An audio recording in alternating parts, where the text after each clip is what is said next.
ಎಲ್ರಿಗೂ ನಮಸ್ತೆ. ಎಲ್ಲರೂ ಹೇಗಿದ್ದೀರಾ? ಎಲ್ಲರೂ ಚೆನ್ನಾಗಿದ್ದೀರಾ ಅಂತ ಅನ್ಕೋತೀನಿ.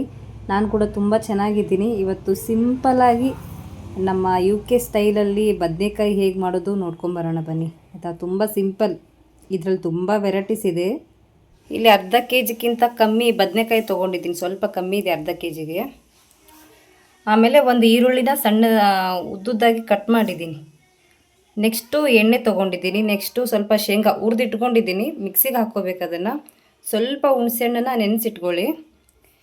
ನೆಕ್ಸ್ಟು ಖಾರದ ಪುಡಿ ಮತ್ತು ಸ್ವಲ್ಪ ಜೀರಿಗೆ, ಸಾಸಿವೆ, ರುಚಿಗೆ ತಕ್ಕಷ್ಟು ಉಪ್ಪು, ಸ್ವಲ್ಪ ಅರಿಶಿನ, ಆಮೇಲೆ ಸ್ವಲ್ಪ ಗರಂ ಮಸಾಲ ಇರಲಿಲ್ಲಪ್ಪ ಅಂದರೆ ಸಾಂಬಾರು ಮಸಾಲ ಹಾಕ್ಕೊಳ್ಳಿ, ಅದು ಚೆನ್ನಾಗಿರುತ್ತೆ.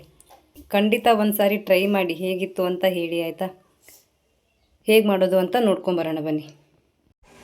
ಒಂದು ಸಣ್ಣ ಪಾತ್ರೆ ಇಟ್ಕೊಂಡಿದ್ದೀನಿ, ಇದರಲ್ಲೇ ಮಾಡ್ತೀನಿ ನಾನು. ಅದರೊಳಗಡೆ ಸ್ವಲ್ಪ ಉಪ್ಪು ಹಾಕ್ಕೊಂಬಿಡೋಣ.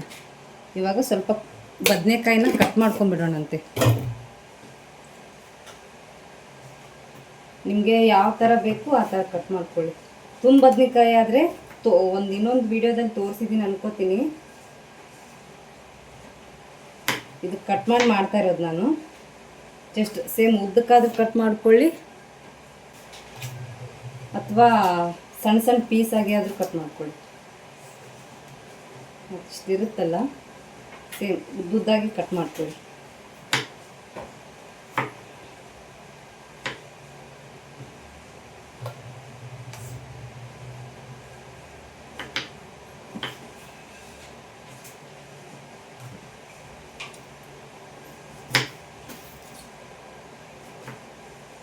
ಇಲ್ಲಪ್ಪ ಅಂತಂದರೆ ಈ ಥರ ಕಟ್ ಮಾಡಿ ಆಯಿತಾ. ಒಂದರಲ್ಲಿ ಎರಡು ಭಾಗ ಮಾಡಿ 4 ಭಾಗ ಮಾಡಿ. ಇವಾಗ ಈ ಥರ ಆದರೂ ಕಟ್ ಮಾಡ್ಕೋಬೋದು. ಬಟ್ ಜಾಸ್ತಿ ಅಂದರೆ ಉದ್ದಕ್ಕೆ ಕಟ್ ಮಾಡೋದು, ಹಾಗಾಗಿ ಇದೆಲ್ಲ ಕಟ್ ಮಾಡ್ಕೊಂಡ್ಮೇಲೆ ಸಿಗ್ತೀನಂತೆ ನಾನು. ಇಲ್ಲ ಅಂದರೆ ಕಟ್ ಮಾಡೋದ್ರಲ್ಲಿ ವಿಡಿಯೋ ಲೆಂತಿ ಆಗೋಗುತ್ತೆ. ಯಾರಾದರೂ ಹೊಸಬ್ರು ನೋಡ್ತಾ ಇದ್ದರೆ ಹಾಗೆ ಪ್ಲೀಸ್ ಚಾನಲ್ನ ಸಬ್ಸ್ಕ್ರೈಬ್ ಮಾಡ್ಕೊಂಡು ನೋಡಿ ಆಯಿತಾ. ಆಮೇಲೆ ಸಬ್ಸ್ಕ್ರೈಬ್ ಇರುತ್ತೆ, ಪ್ಲೀಸ್ ಚಾನಲ್ನ ಸಬ್ಸ್ಕ್ರೈಬ್ ಮಾಡ್ಕೊಂಡು ನೋಡಿ. ಕಟ್ ಮಾಡ್ಕೊಂಡ್ಮೇಲೆ ಸಿಗ್ತೀನಂತೆ ನಾನು. ಇವಾಗ ಎಲ್ಲನೂ ಕಟ್ ಮಾಡ್ಕೊಂಡದ್ದಾಯಿತು. ಆಮೇಲೆ ಒಂದು ಪ್ಲೇಟಿಗೆ ತಕ್ಕೊಂಬಿಡೋಣಂತೆ ಆಯಿತಾ. ತುಂಬ ಬದನೆಕಾಯಿ ಆದರೆ ಸ್ವಲ್ಪ ಲೇಟ್ ಆಗುತ್ತೆ, ಕಟ್ ಮಾಡಿರೋದಾದರೆ ಸ್ವಲ್ಪ ಬೇಗ ಆಗೋಗ್ಬಿಡುತ್ತೆ.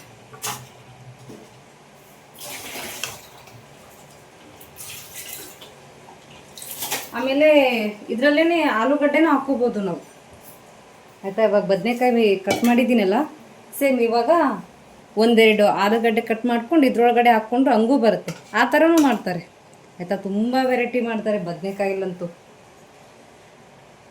ಇರಿ ಹೇಗೆ ಮಾಡೋದು ಅಂತ ನೋಡ್ಕೊಂಬರೋಣ ಬನ್ನಿ. ಆಮೇಲೆ ಶೇಂಗಾ ಹುರ್ಕೊಂಡಿದ್ವಲ್ಲ, ಶೇಂಗಾನು ಮಿಕ್ಸಿಗೆ ಹಾಕ್ಕೊಂಬಿಡೋಣಂತೆ ಆಯಿತಾ. ಸಿಪ್ಪೆ ತಕ್ಕೋಬೋದು, ಇಲ್ಲಪ್ಪ ಅಂದರೆ ಇಲ್ಲ, ನಡೆಯುತ್ತೆ. ಯಾಕಂದರೆ ಪೂರ್ತಿ ಸಣ್ಣಾಗಿ ಹಾಕ್ಬಿಡ್ತೀವಲ್ಲ, ಹೋಗ್ಬಿಡುತ್ತೆ, ಸಿಪ್ಪೆನೇ ಇರಲ್ಲ. ಆಮೇಲೆ ಮಿಕ್ಸಿಗೆ ಹಾಕ್ಕೊಂಡು ಸಿಗ್ತೀನಂತೆ. ಇರಿ ನೋಡಿ, ಈ ರೀತಿ ಸಣ್ಣದಾಗಿ ಇರಲಿ ಆಯ್ತು. ಇವಾಗ ಹೇಗೆ ಮಾಡೋದು ನೋಡೋಣ ಬನ್ನಿ. ಇವಾಗ ಒಂದು ಕಡಾಯಿ ಇಟ್ಕೊಂಡಿದ್ದೀನಿ. ನೆಕ್ಸ್ಟು ಎಣ್ಣೆ ತೋರಿಸ್ತೀನಲ್ಲ, ಸ್ವಲ್ಪ ಎಣ್ಣೆ ಜಾಸ್ತಿ ಹಾಕ್ಕೊಂಡ್ರೇ ಸ್ವಲ್ಪ ಚೆನ್ನಾಗಿರೋದು ಈ ಬದನೆಕಾಯಿಗೆ. ನೆಕ್ಸ್ಟು ಸ್ವಲ್ಪ ಬಿಸಿ ಆಗ್ತಿದ್ದಂಗೆ ಜೀರಿಗೆ, ಸಾಸಿವೆ,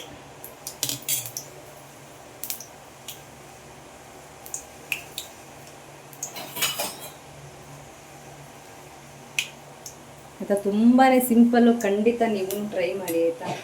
ಆಮೇಲೆ ನಮಗೆ ಹುಣಸೆಹಣ್ಣು ಬೇಡಪ್ಪ ಅಂತಂದರೆ ಹುಣಸೆಹಣ್ಣನ್ನು ಸ್ಕಿಪ್ ಮಾಡ್ಬೋದು ಆಯಿತಾ. ಟೊಮೆಟೊ ಹಾಕ್ಕೋಬೋದು ನೀವು, ಇಲ್ಲಾಂದರೆ ಎರಡೂ ಹಾಕ್ಕೋಬೋದು. ಬಟ್ ಜಾಸ್ತಿ ಹುಳಿ ಆಗಿಬಿಡುತ್ತೆ ಎರಡೂ ಹಾಕ್ಕೊಳ್ಳೋದ್ರಿಂದ, ಹಾಗಾಗಿ ಎರಡರಲ್ಲಿ ಯಾವುದಾದ್ರೂ ಒಂದು ಹಾಕ್ಕೊಳ್ಳಿ.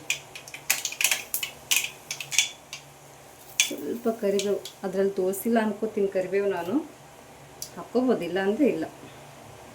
ಆಮೇಲೆ ನೆಕ್ಸ್ಟು ಈರುಳ್ಳಿ.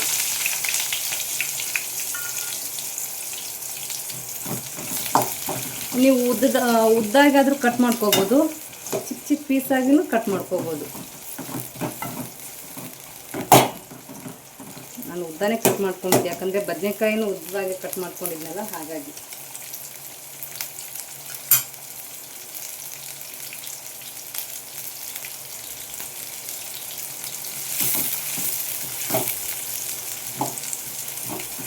ಸ್ವಲ್ಪ ಫ್ರೈ ಆಗಲಿ ಇದು.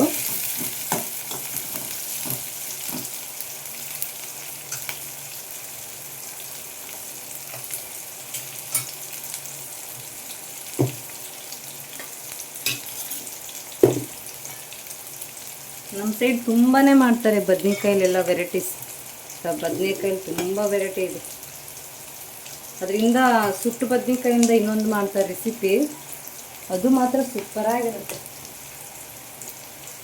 ನನಗೆ ಈ ಬದನೆಕಾಯಿಗಳಿಗಿಂತ ಈ ಸುಟ್ಟು ಬದನೆಕಾಯ್ದಿರುತ್ತಲ್ಲ ತುಂಬ ಸೂಪರಾಗಿರುತ್ತೆ. ಅದಕ್ಕೆ ತುಂಬ ಸಿಂಪಲ್ ಅದು, ಅದನ್ನು ತೋರಿಸ್ತೀನಿ ಅದು ಯಾವಾಗಾದರೂ. ಸ್ವಲ್ಪ ಕೆಂಪಗಾಗಲಿ ಇದು, ಇಲ್ಲ ಅಂದರೆ ಸ್ವಲ್ಪ ಹಸಿ ಹಸಿ ವಾಸನೆ ಇರುತ್ತೆ.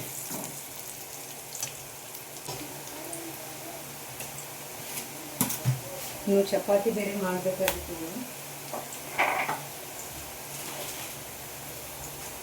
ಹಾಗಾಗಿ ಪಕ್ಕದಲ್ಲಿ ರೆಡಿ ಮಾಡಿ ಇಟ್ಟಿದ್ದೀನಿ, ಮಾಡ್ಕೋಬೇಕದ ಆ ತಕ್ಷಣ.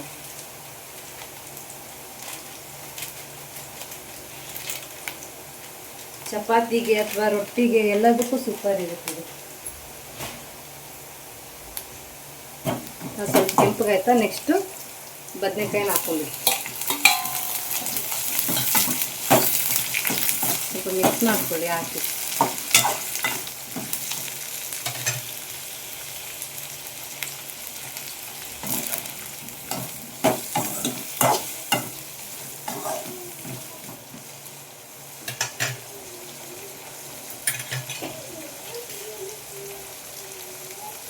ನೀವು ಖಾರನ ನೋಡ್ಕೊಂಡು ಹಾಕ್ಕೊಳ್ಳಿ ಆಯಿತಾ. ಸ್ವಲ್ಪ ನಾವು ಖಾರ ಮೀಡಿಯಮೇ ತಿನ್ನೋದು.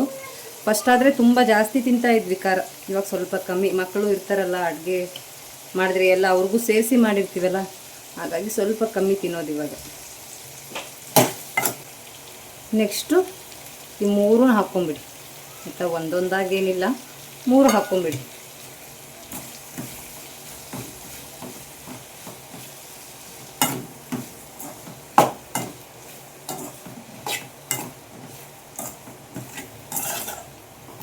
ಇಲ್ಲಪ್ಪ ಅಂದರೆ ನೀವು ಮೇಲೆ ಇದು ಖಾರ, ಉಪ್ಪು, ಅರಿಶಿನ ಪುಡಿ ಹಾಕಿ ಸಾಂಬಾರು ಪುಡಿ ಒಂದೇ ಬಿಟ್ಟು ಅಥವಾ ಧನ್ಯ ಪುಡಿ ಆಮೇಲೆ ಹಾಕ್ಕೋಬೋದು ಆಯಿತಾ. ಕುದೀತಾ ಇರುತ್ತಲ್ಲ ಅವಾಗ ಹಾಕ್ಕೋಬೋದು.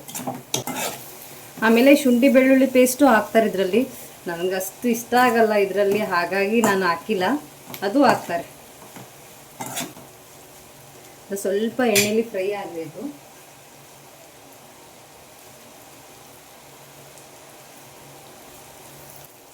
ಒಂದೇನಾದರೂ ಸ್ವಲ್ಪ ಹೊತ್ತು ಕ್ಲೋಸ್ ಮಾಡಿ ಇಟ್ಬಿಡಿ.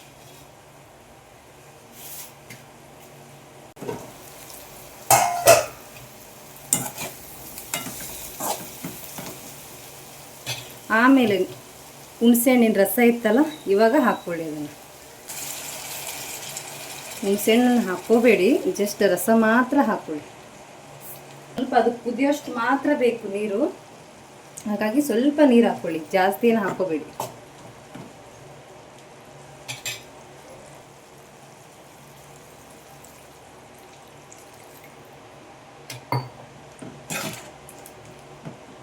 ಆಯಿತಾ, ಸ್ವಲ್ಪನೇ ನೀರು ಹಾಕ್ಕೊಂಡಿದ್ದೀನಿ ನಾನು. ಜಸ್ಟ್ ಇವಾಗ ಕ್ಲೋಸ್ ಮಾಡಿ ಇಟ್ಬಿಡಿ. ಮೀಡಿಯಮ್ ಫ್ಲೇಮಲ್ಲಿ ಇಡಿ. ಫುಲ್ ಹೈಯಲ್ಲೂ ಇಡಬೇಡಿ, ಫುಲ್ ಸ್ಲೋ ಅಲ್ಲೂ ಇಡಬೇಡಿ. ಅದು ಕುದೀತಾ ಇರಲಿ, ಅಷ್ಟೊತ್ತಿಗೆ ನಾನು ಚಪಾತಿ ಮಾಡ್ಕೋತೀನಂತೆ. ಫುಲ್ ಚೆನ್ನಾಗಿ ಕುದೀತಾ ಇದೆ ನೋಡಿ ಆಯಿತಾ. ಅಷ್ಟೇ ಕುದೀಲಿ ಅದು ಅಲ್ಲಿವರೆಗೂ. ಆ ಕಡೆ ಹಂಚಿಟ್ಕೊಂಡಿದ್ದೀನಿ, ಒಂದು ಸೈಡ್ ಚಪಾತಿ ಮಾಡಬೇಕಲ್ಲ, ಹಾಗಾಗಿ. ಇವಾಗ ರೆಡಿಯಾಗಿರುತ್ತೆ. ಇವಾಗ ಓಪನ್ ಮಾಡ್ತಾ ಇದ್ದೀನಿ, ಯಾಕಂದರೆ ತುಂಬ ಹೊತ್ತಾಯ್ತಲ್ಲ. ಫಸ್ಟ್ ಚೆನ್ನಾಗಿ ಮಿಕ್ಸ್ ಮಾಡ್ಕೊಳ್ಳಿ. ಸ್ವಲ್ಪ ಮಿಕ್ಸ್ ಮಾಡಿ ಆಮೇಲೆ ಶೇಂಗದ ಪುಡಿ ಯಾವಾಗಲೇ ಮಿಕ್ಸಿಗೆ ಹಾಕ್ಕೊಂಡಿದ್ವಲ್ಲ, ಅದನ್ನು ನಮ್ಗೆ ಎಷ್ಟು ಬೇಕು ನೋಡಿ ಹಾಕ್ಕೊಳ್ಳಿ. ಸ್ವಲ್ಪ ಜಾಸ್ತಿ ತಿನ್ನೋರು ಇರ್ತಾರೆ, ಆಮೇಲೆ ಕಮ್ಮಿ ತಿನ್ನೋರು ಇರ್ತಾರೆ. ಇವಾಗ ಶೇಂಗದ ಪುಡಿ ಹಾಕ್ತಾ ಇದ್ದೀವಲ್ಲ, ಇವಾಗ ಗ್ಯಾಸ್ ಆಫ್ ಮಾಡಿಬಿಡಿ ಆಯಿತಾ. ಮತ್ತೆ ಬಿಸಿ ಮಾಡೋದಾಗಲಿ, ಆಮೇಲೆ ಶೇಂಗದ ಪುಡಿ ಹಾಕಿ ಮತ್ತೆ ಫಾಸ್ಟ್ ಇಡೋದು ಸ್ಲೋ ಇಡೋದು ಏನು ಮಾಡಲೇಬೇಡಿ. ಆಫ್ ಮಾಡ್ಕೊಂಬಿಡಿ ಗ್ಯಾಸ್. ಆಮೇಲೆ ಒಂದು 5 ಸೆಕೆಂಡ್ ಮುಚ್ಚಿಟ್ಬಿಡಿ ಒಂದು ಪ್ಲೇಟ್ನ ಆಯಿತಾ. ಸೂಪರಾಗಿರುತ್ತೆ, ಖಂಡಿತ ಟ್ರೈ ಮಾಡಿ. ಚಪಾತಿ ಆಗಿರ್ಬೋದು, ರೊಟ್ಟಿ ಆಗಿರ್ಬೋದು, ಎಲ್ಲದರಲ್ಲೂ ಚೆನ್ನಾಗಿರುತ್ತೆ. ರೈಸಲ್ಲೂ ಚೆನ್ನಾಗಿರುತ್ತೆ ನೋಡಿ, ಎಷ್ಟು ಚೆನ್ನಾಗಿದೆ. ಇಷ್ಟೊತ್ತರೆಗೂ ವಿಡಿಯೋ ನೋಡಿದ್ದಕ್ಕೆ ಥ್ಯಾಂಕ್ ಯು ಸೋ ಮಚ್. ಹೀಗೆ ನೋಡ್ತಾ ಇರಿ. ಯಾರಾದರೂ ಹೊಸಬ್ರಿದ್ರೆ ಪ್ಲೀಸ್ ಚಾನಲ್ನ ಸಬ್ಸ್ಕ್ರೈಬ್ ಮಾಡ್ಕೊಂಡು ನೋಡಿ. Okay, thank you for watching. Bye bye. ಎಲ್ರಿಗೂ ಒಳ್ಳೆಯದಾಗಲಿ. Take care.